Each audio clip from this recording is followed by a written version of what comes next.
All right, so Papua New Guinea, they made a pretty big move back on March 24th this year. Yeah, huge move. They basically banned Facebook, and Essentially, yeah.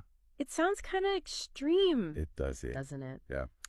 But we're going to try to figure out exactly what happened here using a whole bunch of sources. We've Yeah. got news reports and statements from officials like the East Sepik governor and the police minister. Okay. We've also got some key legal documents to look at, like their Anti-Terrorism Act and their constitution. Right. And we want to walk you through all of this stuff to help make sense of this ban, the Absolutely. government's reasoning behind it, and what it might mean for, you know, basic rights. Yeah, I think what's really interesting here is just how quickly this all happened. Yeah. One day Facebook's this essential tool that everyone's using to communicate, Right. and then the next it's just gone basically inaccessible. Yeah.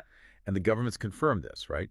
They're saying they're quote unquote testing a system to control Facebook usage, and they're pointing to the Anti-Terrorism Act of 2024 to justify this whole thing. Yeah, it definitely wasn't some accident. No, absolutely not. No, this was deliberate. Yeah, and what's interesting too is that the governor of East Sepik province had actually kind of warned about this. He did. During parliamentary debates about this Anti-Terrorism Act, he had said that, there's potential for misuse here, but of course, Right. nobody seemed to listen at the time. Yeah.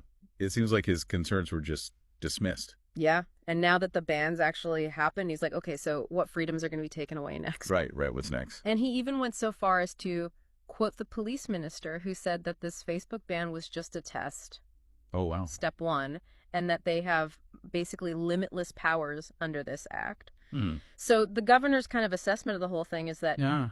every unpopular government changes the law and controls free speech just to survive. Right. Dictatorship 101. Wow. It's a pretty bold statement. It is. But it brings up a really important point about this Anti-Terrorism Act. Yeah. The governor was highlighting how broad the definition of terrorism is in that law. Okay. And it's actually very similar to the definition in their older Internal Security Act, Yeah. which, talks about using violence for political reasons or even just trying to scare the public. So basically, they're just taking this old, broad language Exactly. and kind of recycling it. Yeah, they're just carrying it over. Yeah. And that's what's fueling a lot of these concerns, that it's not really about fighting terrorism, Uh-huh. but more about silencing anyone who disagrees with them. Right. And we see this tension pop up all over the world, Oh, yeah, all the time. between security and civil liberties. How far can these anti-terrorism laws go before they start stepping on people's freedoms? It's a really tricky balance. Yeah. And the police minister's out there saying that this whole thing is about responsible Facebook use. Okay. They want to stop harmful content like hate speech, misinformation, and pornography, child exploitation, all the bad stuff. Right. But a lot of people just aren't buying it. Right. There's a lot of skepticism. Yeah, especially because this all happened right around the same time that the prime minister had to show up in court. Oh, interesting. So a lot of people are thinking that this isn't really about online safety. It's more about controlling what people are saying. Controlling the narrative. Exactly. And, the fact that so many people have started using VPNs to get around this ban just shows how important Facebook is to them for communication. Yeah, that's a good point. It shows how much people rely on it. Yeah. And that they're not just going to sit back and let the government take it away. Exactly. And, when you consider that Papua New Guinea got a really low score on the 2024 Corruption Perceptions Index. Yeah. What's that 31 out of 100. Not great. Not great. And they're also on the FATF gray list. Right. So there are already some concerns about transparency and accountability. Yeah. And this whole thing just adds to that, doesn't it? Yeah, it really does. If you look at their constitution, Section 46 guarantees freedom of expression. Right. That includes getting and sharing information through any kind of media. So Facebook would be included in that. Exactly. So this ban seems like a pretty clear violation. Yeah. That's it. Now, the Constitution does say that restrictions are allowed if they're quote unquote reasonably justifiable in a democratic society. Okay. But it's hard to see how this complete ban fits that description. Yeah, you don't wonder about that. Yeah, and then there's Section 49, Okay. which protects your privacy and communication. So how does this test they're doing fit into that? Exactly, because this control system they're talking about sounds a lot like they're monitoring people's activity. Right, which would be a problem. Yeah, and then there's Section 51, which says that citizens have the right to access official documents. Right. But how can they stay informed if they can't even use a major platform for discussion?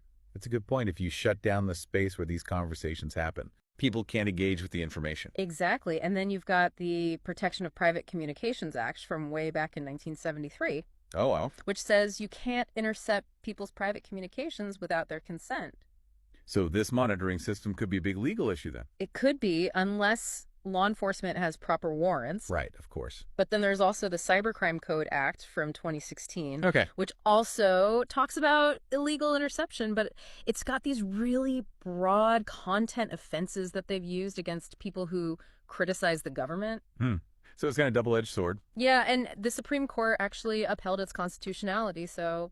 So it's not going to be easy No. to challenge. Right. And then on top of all that, you've got the international agreements that Papua New Guinea has signed. Right. They ratified the International Covenant on Civil and Political Rights back in 2008. The ICCPR. Yep, and Article 19 of that guarantees freedom of expression. Right, and it says that any restrictions on free speech have to be necessary and proportionate. Exactly, and this ban just doesn't seem like it meets those standards. Yeah, it seems way too extreme. And then there's Article 17, which protects against arbitrary or unlawful interference with your privacy. Right. So this Facebook monitoring system could be violating that too, and there are guidelines from the UN Human Rights Committee that back that up. It's starting to feel like they're running afoul of a whole lot of legal protections here. Yeah, it really does. And you know what's even more concerning is that NICTA, That's the National Information and Communications Technology Authority, right? that's right. They're the regulatory body that's supposed to oversee this kind of stuff. And they said they weren't even consulted about this Facebook control system test. They weren't even told. Nope.